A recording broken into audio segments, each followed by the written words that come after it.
So the last few days we've been spending time learning about the different types of trig functions, what they look like, what happens when you put different numbers in certain spots, things like that. In this video, or in the next couple of videos, I hope to show you at least one application of them. It's going to be a mathy application, but still one that is fairly useful. And to do that, we're going to go back and think about some things that we learned in algebra classes. So let's pretend, as our first example, we're looking at the line 4x plus 12, and I wanted to find an x-intercept. There are many ways to do that, but one thing that I want you to remember is you're really looking for, where does this equation equal 0? Okay, where does 4x plus 12 equal 0? The function itself is equal to y. We want to know where y equals 0, so therefore we set the whole thing equal to 0. And then it's just a matter of moving things around a little bit. I would subtract 12 from both sides. I get 4x equals negative 12. Divide by 4 on both sides. I get x equals negative 3. And you can see the x-intercept, if we were to do it graphically, matches up with that sort of idea. So this is nothing that is super complicated. The only thing that's going to make it a little bit more difficult is there are now trig ideas involved in it. Okay, so let's look at another example. I need to erase what I have there. Let's try to figure out, where would this function have x-intercepts? Where would the function 2 times cosine of x, as a separate idea, plus 1, where would that equal 0? Okay, same sort of idea. Finding x-intercepts, set the whole thing equal to 0. First thing I'm going to do is get the variable by itself. I want to get cosine of x totally by itself. That means subtract a 1. So I have 2 times cosine of x equals negative 1. And then I would divide by a 2. So I would end up with cosine of x equals negative 1/2. That's kind of like solving for the unknown. Except for the fact that I want to know where x would make this statement true. So I need to go a little bit beyond that. I need to think from 0 to 2 pi on the unit circle, where would cosine equal negative 1/2? Where would my x values on the unit circle equal negative 1/2? So you got to think through that kind of carefully. You can certainly do the finger trick that we've talked about. You could think through your special right triangles. You could, to a certain degree, kind of memorize your unit circle. Lots of different options.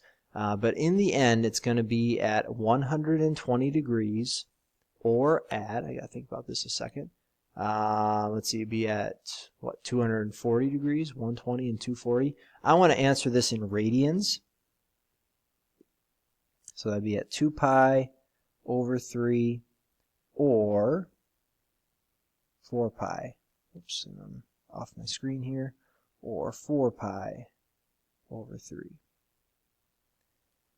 Okay, so that's one kind of idea. If we equate it to what we did in our kind of in Algebra 1 or Algebra 2, not too bad. It's just now we have to do one more step where we think through some trig ideas. Okay, let's look at another example going back to algebra. Pick my mouse. There we go. Okay, looking at a parabola. Where would x squared plus 4x have x-intercepts? So in other words, where would this equation equal 0? In this case, it's not so much a matter of moving just a number around. I see variables in both chunks. So here I want to think about factoring a little bit. I notice that both things have something in common, both chunks. They have an x in common. So I'm going to factor an x out from both parts. If I factor an x out from the first part, I have an x left over. There we go. And if I factor an x out from this, I have a 4 left over. And all of that has to equal 0. So this is a good time just to remind ourselves, how can this sort of statement be true? Either the first part has to equal 0, or the whole second part has to equal 0. That's a pretty important property in mathematics. So either x has to equal 0 or x plus 4 has to equal 0 for this statement to ever work out? Well, that means either x does equal 0 or x would have to equal -4. And those would be our answers right there. Okay, let's try to equate that to something that's involving some trig ideas. Gotta get my mouse. There we go. Okay, so something a little bit more complicated. Where would cosine squared plus cosine have x-intercepts? Where would that equal 0? And so just a little note here, this really does mean cosine of x being squared. It's not x squared and then take a cosine of it. It's all of cosine of x being squared. So again, these two chunks have something in common. I could write this as cosine of x. I'm going to run out of room here. No, I'm not. Never mind. Okay, I could write that as cosine of x if I factor that out to the front. If I think about what would be left in this first part, cosine times cosine gets me cosine squared. So I have a cosine, another cosine of x that's left behind.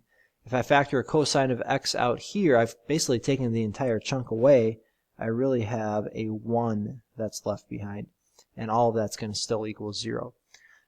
So, again, the only way that this statement could work is if this part equals 0 or if all of this part equals 0. So what would make cosine of x equal 0?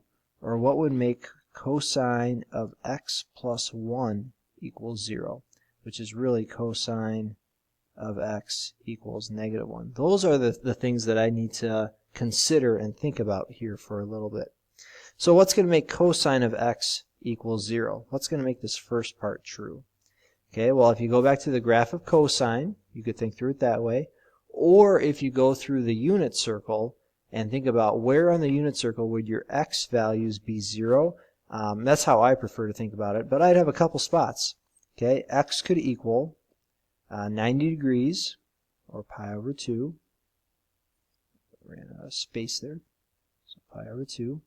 Or it could be at 270 degrees, or 3 pi over 2. And then if I think about it from this chunk right here, where would cosine of x equal -1? That's going to be half a turn. That's going to be on the, if I think about where the unit circle typically starts, cosine or x, the x value there would equal +1. I need a half turn to get to -1, and so that would be at pi. So even though I'm not listing these necessarily in numerical order, these are the three answers I would get for just an interval of 0 to 2 pi. And I think if you even look at this, let's try to test this a second. These are going up by 1, 2, 3. It's just going up by ones. So this would be just a little bit, about 1.5, which is what pi over 2 would be. This would be at about 3, which is what pi would be. And this would be just a little bit, about a little bit over 4.5, which I'm assuming would be 3 pi over 2, if we thought through that a little bit. Okay, so yeah, that would, right? 3 times 3 times a little over 3 is 9. 9 divided by 2 is 4.5. So what we found here, these three answers are really the first 3 x-intercepts in this chunk right there. Kind of interesting to look at. Really what we're trying to find is something related to a graph, but oftentimes we're just going to do it without seeing the graph and just do it through algebra. Anyways, take a few moments to jot down some questions, and we will see you in class.